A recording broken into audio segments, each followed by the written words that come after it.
श्रोते हो, नमस्कार. आपण परदेशातील स्वच्छतेचं कौतुक करतो. तिथले रस्ते, तिथल्या घरासमोरचा आजूबाजूचा परिसर, त्यांचे फोटो हे बघून आपल्याला खूप छान वाटतं आणि आपण अगदी कौतुकानं दाखवतो, किती स्वच्छ, किती सुंदर आहे बघा म्हणून. पण हे सगळं आपल्या भारत देशात का बरं दिसत नाही, याचा कधी आपण विचार करतो का? आपण फक्त त्या बाबतीत नाराजी व्यक्त करतो, परंतु आपण करत काहीच नाही. असं न करता आपण आपल्या भारत देशाला सुद्धा स्वच्छ आणि सुंदर बनवायचं असं ठरवूया आणि याची सुरुवात ही स्वतःपासून आणि आपल्या घरापासून करूया. श्रोते हो, स्वच्छता हीच सेवा या अभियानांतर्गत आज आपण ऐकणार आहोत घनकचरा व्यवस्थापनाच्या बाबतीत आदर्श ठरलेलं आणि भारत सरकारचा पुरस्कार मिळालेलं आपल्या कोल्हापूर जिल्ह्यातील शहर म्हणजे कागल.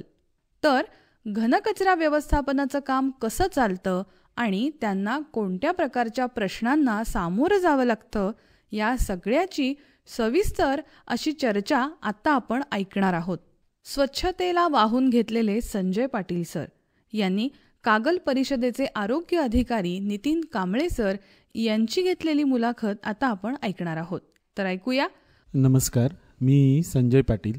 आज आपण कागल नगर परिषदेच्या घनकचरा व्यवस्थापन केंद्रामध्ये कागल नगर परिषदेचे आरोग्य अधिकारी नितीन कांबळे साहेब यांच्यासोबत आपण बोलणार आहोत. त्यांच्याकडून आपण इथं कशा प्रकारे प्रक्रिया केली जाते याची माहिती जाणून घेणार आहोत. नमस्कार.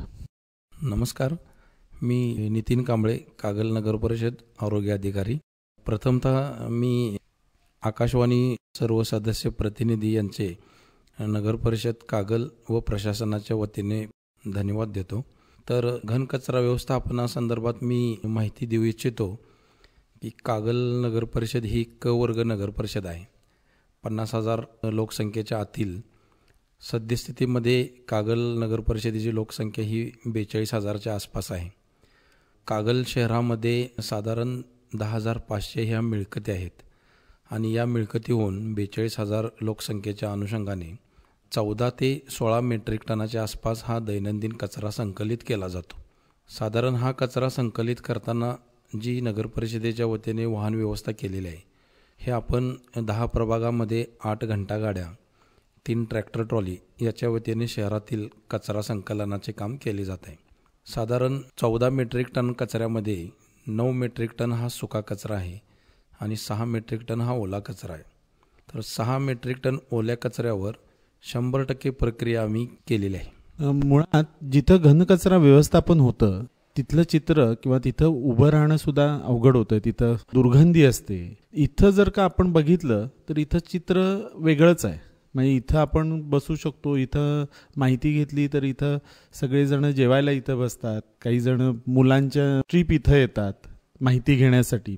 तर इथं बघताना असं जाणवतंय घनकचरा व्यवस्थापनामध्ये की अगदी सुरुवातीपासून ते त्याच्या अगदी शेवटच्या प्रोसेसपर्यंतची सगळ्याच गोष्टी अगदी चांगल्या पद्धतीनं साध्य केलेल्या दिसतात. यामागं कुणाची प्रेरणा होती किंवा हे कुणाला सुचलं आणि हे करताना काही अडचणी आल्या का आणि हे यश कशा पद्धतीनं तुम्ही मिळवू शकलात? तर यावर मी आपणास सांगू इच्छितो की कागल शहराचे सध्याचे ग्रामविकास मंत्री माननीय नामदार हसनसो मुश्रीफ साहेब यांना कागल शहरामध्ये एक अभिनव उपक्रम हाती घ्यावायचा होता आणि तो नगर परिषदेच्या माध्यमातूनच घ्यावायचा होता. आणि या कल्पनेतून पुण्याची एक्झाल्ट एन्व्हायरो कन्सल्टंट ही एजन्सी आम्हाला कागल शहरामध्ये येऊन मिळाली आणि या एजन्सीने नामदार हसनसो मुश्रीफ साहेब यांच्यासमोर कचऱ्यापासून वीज निर्मिती आणि खत निर्मिती प्रकल्प उभारणे ही कल्पना मांडली आणि तात्काळच नामदार मुश्रीफ साहेबांना ही कल्पना आवडली आणि कोणत्याही परिस्थितीत आपल्याला कागल शहरामध्ये हा एक अभिनव उपक्रम आणि प्रकल्प उभा राहायचा आहे आणि त्यामुळे एक्झाल्ट एन्व्हायरो कन्सल्टंट या एजन्सीज हा प्रकल्प उभारण्याचे काम दिले.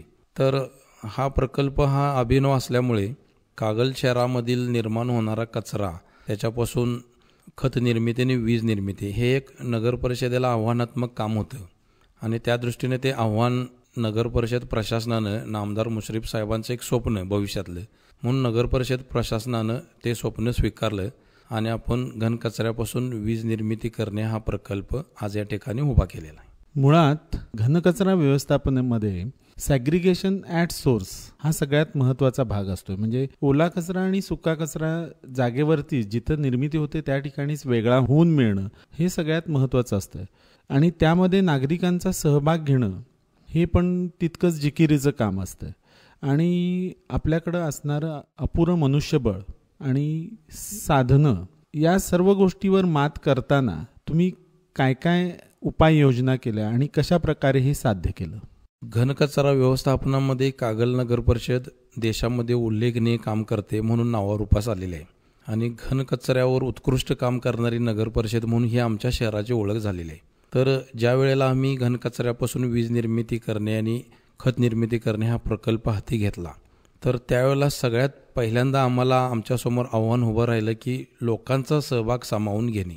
आणि हा वीज निर्मिती प्रकल्प उभा करत असताना 2 प्रकारामध्ये कचरा विलगी करून देणे हे आमच्यावर जमेची बाजू होती आणि ते एक आम्हाला मोठं आव्हान होतं. तर लोकांना घरगुती कामामधून वेगवेगळ्या सानिध्यातून नगर परिषदेला ओला आणि सुका कचरा वेगळा करून देणे हे तितपत शक्य नव्हते आणि आम्हाला हे आव्हान सहजासहजी पेलवणारं नव्हतं हे आमच्या लक्षात होतं. म्हणून वीज निर्मिती आणि खत निर्मिती करणे प्रकल्पामध्ये आपण विशेष घटक म्हणून साधारण त्यावेळेला 7,000 कुटुंबधारक होते आमचे प्रकल्प उभारणीच्या वेळेला. तर 7,000 कुटुंबधारकांना प्रोत्साहन मिळावं ओला आणि सुका वेगळा कचरा करण्यासाठी म्हणून आम्ही प्रत्येक घरामध्ये 2 ओला आणि सुका कचरा वेगळा करण्यासाठी अशा 14,000 बकेट आपण या वीज निर्मिती आणि खत निर्मिती प्रकल्पाच्या माध्यमातून प्रत्येक घराघरामध्ये आपण बकेट वाटप केल्या. आता ज्यावेळी कचरा इथं केंद्रामध्ये येतोय त्यावेळी सुरुवातीपासून तो शेवटपर्यंत कशा पद्धतीनं त्याच्यावर प्रोसेस होते? ज्या वेळेला कागल शहरातील 7,000 मिळकत धारकांना आपण 14,000 बकेट दिल्या, सुरुवातीला लोकांच्याकडून आम्हाला म्हणावं तितका प्रतिसाद मिळत नव्हता. ओला कचरा सुका कचरा वेगळा देत नव्हते. त्यामुळे आम्ही लोकांना नगर परिषदेच्या वतीने प्रभाग सचिव निर्माण केले, प्रत्येक वॉर्ड ऑफिसर यांना नेमलं, बचत गटाच्या सदस्यांना नेमलं आणि प्रत्येक वॉर्डमध्ये जाऊन जी 2 बकेट नगर परिषदेने दिलेले आहेत त्याच्यामधून ओला कचरा एका बकेटमध्ये सुका कचरा एका बकेटमध्ये असं प्रबोधनात्मक काम केलं. आम्ही लोकांना आपण प्रवृत्त करायला सांगितलं की तुम्ही आम्हाला ओला कचरा सुका कचरा द्या, कारण त्याच्यावर प्रक्रिया करून आपण वीज निर्मिती आणि खत निर्मिती करणार आहे. आणि आपल्या शहरातील कचरा कमी झाला तर भविष्यात आपलं शहर एक चांगलं सुंदर शहर घडेल, शहरातील रोगराई कमी येईल. अशा पद्धतीची लोकांना नगरसेवकांच्या माध्यमातून प्रशासनाच्या माध्यमातून जिथं जिथं वेळ पडेल तिथं मुश्रीफ साहेबांना ही विनंती करून आपण लोकांना प्रबोधन करण्याचं काम केलं. आणि त्यामुळे लोकांनी हळूहळू आम्हाला बकेट वाटप केल्यामुळं लोकांनी ओला आणि सुका कचरा द्यायला प्रतिसाद दिला. आणि जसजसा प्रतिसादामध्ये वाढ होईल तसतसं कचरा डेपोमध्ये जो काही कचऱ्याचे ढीग निर्माण होते तो कचऱ्याचे ढीगसुद्धा कमी करण्यासाठी आम्हाला प्रयत्न करताना यश येऊ लागलं. आणि अशा पद्धतीनं आपण कागल शहरामध्ये 1 ते 10 प्रभागामध्ये घंटागाडीची स्वतंत्र व्यवस्था केली.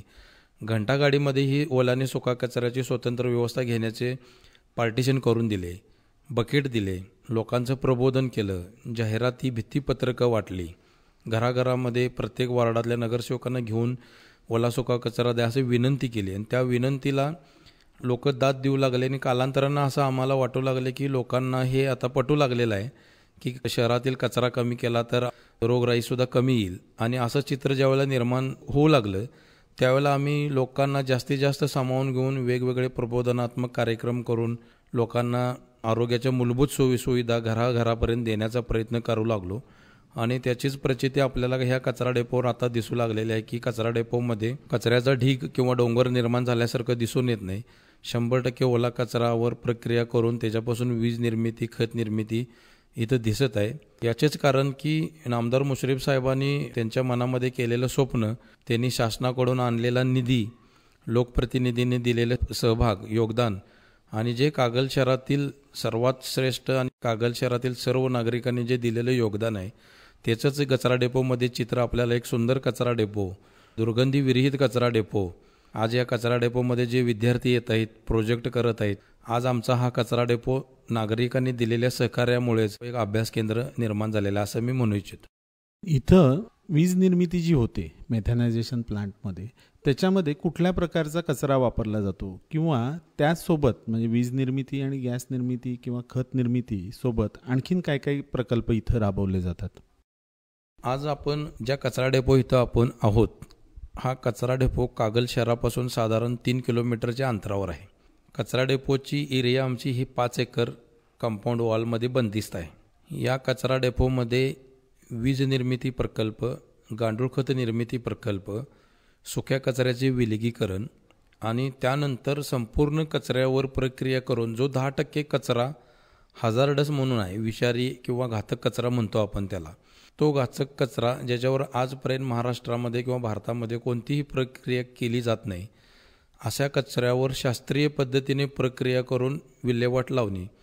भविष्यात साधारण असा कचरा 10 वर्षापर्यंत संकलित होऊ शकतो आणि 10 वर्षापर्यंत ह्या कचरा स्वतंत्र संकलन करून त्याच्यावर शास्त्रीय पद्धतीने विल्हेवाट लावली जाते. अशा पद्धतीची सायंटिफिक लँडफिल साईट असं त्याला म्हणलं जातं, शास्त्रीय पद्धतीने भूभराव करणे.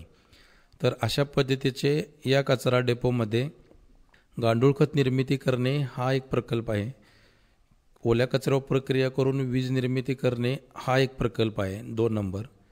3 नंबर जो मिक्स कचरा येतो त्याच्यापासून सुक्या कचऱ्याचं वेगवेगळ्या पद्धतीने 16 ते 26 प्रकारामध्ये विलगीकरण करून तो भंगार विक्रेत्यांना विक्रीसाठी दिला जातो. अशा पद्धतीचं ड्राय वेस्ट सेपरेटर किंवा मटेरियल रिकव्हरी फॅसिलिटी सेंटर म्हटलं जातं आपण त्यांना सुक्या कचऱ्याचं. अशा पद्धतीचं सुक्या कचरा प्रक्रिया प्रकल्प आणि शास्त्रीय पद्धतीने भूभराव करणे, म्हणजे त्याला आपण सायंटिफिक लँडफिल साईट म्हणतो. अशा पद्धतीचे 4 प्रकल्प आणि नवीनच आता एक प्रकल्प 5वा आम्ही हातामध्ये घेतलेला आहे की शहरातील बांधकामापासून बिल्डिंग मटेरियलपासून जो काही राडा रोडा असतो किंवा बिल्डिंग रॉ मटेरियल रस्त्यामध्ये ते पडलेलं असतं, तो सुद्धा आपण संकलित करून त्यासाठी स्वतंत्र वाहन केलेलं आहे आणि ते संकलित केलेलं बांधकाम साहित्य आपण या कचरा डेपोच्या इथं आणून construction and demolition facility centre, बांधकाम साहित्य सुविधा केंद्र म्हणून आपण या ठिकाणी नवीनच एक प्रोजेक्ट हातामध्ये घेतलेला आहे. त्याच्यामध्ये खडे असेल, वाळू असेल, सिमेंट असेल, सळे असेल, लाकूड असेल, दरवाजे असतील, वेगवेगळ्या अशा पद्धतीचे बांधकाम साहित्य जे निरुपयोगी म्हणून रस्त्यावर पडलेलं असतं, तर असं आपण पुन्हा त्याचा वापर करता यावं. किंवा कागल शहरामध्ये जे काही कच्चे रस्ते असतील, खड्डे पडलेले असतील, तर अशा खड्डे पडलेल्यामध्ये हे बांधकाम साहित्य खड्डे भरण्यासाठी वापर करून चांगल्या पद्धतीचे कच्चे रस्ते तयार करता यावेत. यासाठी आपण हा 5वा प्रोजेक्ट हातामध्ये घेतलेला आहे, construction and demolition facility centre. भविष्यात ह्याच्यामध्ये मेकॅनिझम आपण आणून मेकॅनिकल सिस्टीमचा वापर करून शहरामधील जे काही बांधकाम साहित्य संकलित करून कचरा डेपोवर आणलं जाईल, तर त्याच्यामध्ये पेवर ब्लॉक तयार करणे, सिमेंटची वीट तयार करणे, असं आपण मेकॅनिझम वापर करून भविष्यात आपण याच्यावरही काम करणार आहे. मुळात आता इथं कचरा प्रकल्पावर ज्या पद्धतीनं प्रक्रिया होते याबाबत आपण छान माहिती दिली, पण हे करताना इतक्या तळमळीनं तुमचं जे काम होतंय, तर ते तुम्हाला हे कुठं सुचलं किंवा कसं वाटलं हे आपण इतक्यात व्यवस्थित काम करायला पाहिजे? ज्या वेळेला कागल नगर परिषदेमध्ये आपण घनकचऱ्यापासून वीज निर्मिती आणि खत निर्मिती प्रकल्प उभारणी सुरू केली, त्यामध्ये जास्तीत जास्त लोकांचा सहभाग असण्याने लोकांना सामावून घेणे हे एक मोठं आव्हान होतं.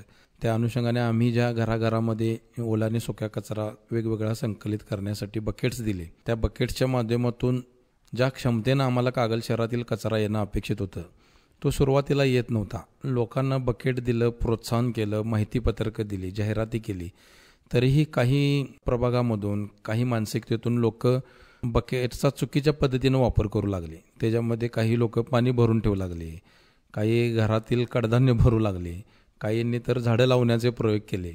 मग अशा पद्धतीनं चुकीच्या पद्धतीनं बकेटचा वापर होता हे लक्षात आल्यानंतर त्यावेळेचे मुख्याधिकारी प्रभाकर पत्की साहेब होते. मुश्रीफ साहेबांचं तर आमच्यावर वेळोवेळी मार्गदर्शन होतं. लोकांचं प्रबोधन करा, त्यांना परिवर्तन करा, त्यांना समजावून सांगा, पटवून सांगा, वेळ पडल्यास दंडात्मक कारवाई करा, अशा पद्धतीनं वेळोवेळी सूचना, आदेश, निर्देश काय दिलेले होते. त्या सर्व गोष्टी सामावून घेणं हे आम्हाला एक आव्हानात्मक काम होतं आणि आपण त्या प्रयत्नाला लागलो.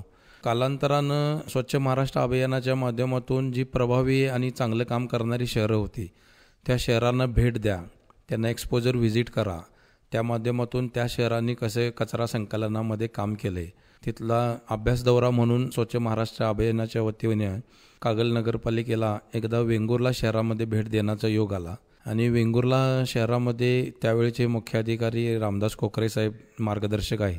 त्यांनी जे केलेलं काम होतं त्या शहरामध्ये अगदीच ते अभिनव आणि स्तुतीजन्य काम होतं. आव्हानात्मक लोकांनी कशा पद्धतीनं सामावून घेतलं तर त्यावेळी ज्यावेळेला आम्ही वेंगुर्ला शहरामध्ये भेट दिली तर त्या ठिकाणी घराघरामधून 26 प्रकारे कचरा घंटागाडीमध्ये येत होता. जे कधीही अशक्य अशी गोष्ट शक्य झालेलं त्या शहरामध्ये बघायला मिळाली.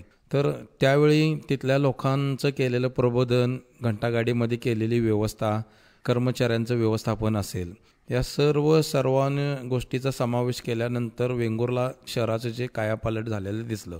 तर त्याचंच एक मार्गदर्शन असेल, स्वच्छ महाराष्ट्र अभियानाच्या माध्यमातून अभ्यास दौरा असेल, मुश्रीफ साहेबांनी दिलेली जबाबदारी असेल, प्रशासनानं टाकलेली जबाबदारी असेल, कागल शहराचाही महाराष्ट्रामध्ये नावलौकिक करावायचा होता आम्हाला आणि तोही घनकचरा व्यवस्थापनामध्येच.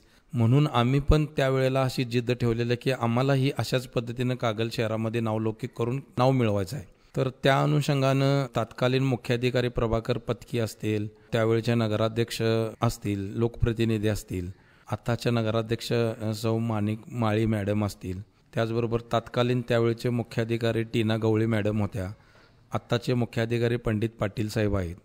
या सर्व प्रशासकीय अधिकाऱ्यांनी मुश्रीफ साहेबांच्या मार्गदर्शनाखाली जे निर्देश आदेश दिलेले होते, मी नितीन कांबळे स्वच्छता निरीक्षक आरोग्य अधिकारी म्हणून या सर्वांनी मला जे काही फ्री हँड मोकळीक दिली यामध्ये काम करण्याची, लोकांना सामावून घेऊन कर्मचाऱ्यांचं व्यवस्थापन करून कर्मचाऱ्यांना सामावून घेऊन, तर या माध्यमातून काम करताना सुरुवातीला अडचणी आल्या, पण सर्वांनी जी कामामध्ये मोकळीक दिली, नागरिकांनीही त्या पद्धतीने सहकार्य करायची तयारी ठेवली, नागरिकांनीही सहकार्य केले आणि अशा पद्धतीनं आज कागल शहरामध्ये 26 प्रकारे कचरा नसेना, पण ओला कचरा, सुका कचरा, प्लॅस्टिक स्वतंत्र आणि जो काही शहरामधून सुका कचरा मिक्स येत असेल तो जाग्यावर 16 ते 23 प्रकारामध्ये वेगवेगळा करण्यास आम्ही इथे यशस्वी झालेलो आहे. या यशामागं सर्व प्रशासकीय अधिकारी, लोकप्रतिनिधी, त्यावेळचे नगराध्यक्ष, आत्ताचे नगराध्यक्ष, आरोग्य सभापती, सर्व लोकप्रतिनिधी, नगरसेवक यांचे मोलाचे योगदान ठरलेले आहे. हा सर्व प्रकल्प राबवताना इथं प्रकल्प बघतानाही जाणवतंय की कर्मचाऱ्यांच्या आरोग्याची काळजी चांगल्या पद्धतीनं घेतली जाते. तरीही काही ठिकाणी अनहायजेनिक कंडिशन्समध्ये काम करणं फारच गरजेचंच असतंय. त्याची जी काय काळजी घ्यायची, हँडग्लोव्ज, मास्क ही सगळी घेतली जाते. तरीही त्याच्यामध्ये काही मेकॅनायझेशन आणण्याच्या दृष्टीनं काही विचार किंवा प्रक्रिया चालू आहे का? या ठिकाणी आपण घनकचऱ्यापासून वीज निर्मिती करणे प्रकल्पाच्या ठिकाणी जो काही कॅन्टीन वेस्ट किंवा किचन वेस्ट येतो तर त्याचं पुन्हा परत मायक्रो लेवलला सॅग्रिगेशन करावं लागतं. कारण मिथेनची प्युरिटी जी आम्हाला कॉन्स्टंट ठेवावी लागते, मिथेनची मात्रा किमान 60 ते 65% असावी लागते, त्याची मात्रा खाली येऊ नये. जर ती मात्रा खाली आली तर गॅस त्या पद्धतीनं प्युअर तयार होणार नाही आणि त्यामुळं इलेक्ट्रिसिटी व्यवस्थित होणार नाही. त्यासाठी आम्हाला जरी इथे कर्मचारी आहेत ते जे काही किचन वेस्ट किंवा कॅन्टीन वेस्ट हाताळताना त्यांना ग्लोव्ज, हँड ग्लोव्ज, मास्क, इतर सेफ्टी प्रिकॉशन किट जे दिलेले आहेत तरी ते हायजेनिक आहे याची सुद्धा आम्हाला कल्पना आहे. भविष्यात आम्हीही या शोधात आहोत की फूड टेक्नॉलॉजी किंवा इतर कुठल्या मेकॅनिकल डेव्हलप झालेलं आहे काय, की जे आता आमचे कर्मचारी काही किचन वेस्टमध्ये हात घालून काम करतात तर ते मेकॅनिकल पद्धतीने प्रोसेस होऊन प्युअर कचरा किचन वेस्टचा कशा पद्धतीने वेस्ट टू एनर्जीसाठी वापर करता येईल. तर निश्चितच याचं जे काही मेकॅनिझम, तंत्रज्ञान जिथे कुठेही असेल तर त्याचा निश्चित आम्ही अवलंब करणार आहोत, एवढं सांगू इच्छितो. आपण कुठल्याही शहरामध्ये सार्वजनिक स्वच्छता पण आणि डम्पिंग ग्राउंडवर दिसणारं चित्र, कचरा प्रकल्पामध्ये दिसणारं चित्र आणि कागलमध्ये आज ह्या प्रकल्पाला भेट दिल्यानंतर दिसणारं चित्र याच्यामध्ये जमीन आसमानाचा फरक आहे. म्हणजे कचऱ्याच्या प्रक्रियेमध्ये किती प्रकारे ती प्रक्रिया करता येऊ शकेल आणि सुरुवातीपासून मुळापासून काय काय काळजी घ्यावी लागेल आणि ते पूर्णत्वाला कसं येईल, प्रोसेसिंग पूर्णत्वाला कसं येईल या पद्धतीने इथं काम झाल्याचं दिसतंय. आणि अशा पद्धतीचा हा एक आदर्श प्रकल्प इथं फार तळमळीनं इथल्या सर्वांनीच केलेला आहे. हा आदर्श घेऊन बऱ्याच ठिकाणी अशा पद्धतीचं काम होणं गरजेचं आहे.